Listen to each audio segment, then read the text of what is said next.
Risa Hontiveros nagmamalinis ngayon, nabisto ka ngayon, meron ka palang insertion na 3 billion, my God! Imbestigahan nyo na rin yan, nako! Hindi, matanong ko lang pala, kaugnay nito, Senator Risa Hontiveros, totoo bang meron kayong insertion na 750 million sa inyong sa budget nitong taon na to? Hindi ako makapaniwala eh. Kambachero, hindi ako makapaniwala na may flood control insertion si Senator Risa Hontiveros hanggang ngayon. Oo. Hindi ako makapaniwala kasi kahit na sinabi ko na sa iyo, Kumbachero. Kahit ako pa nagsabi. Parang mas gusto kong masakit naman 'yan, Kumbachero. Sige, naniniwala na.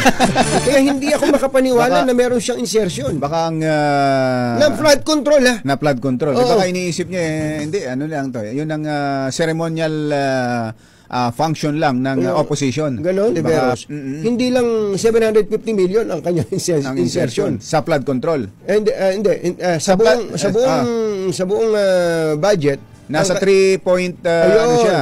Mahigit 3 billion, 3.01 billion. 1 billion, no?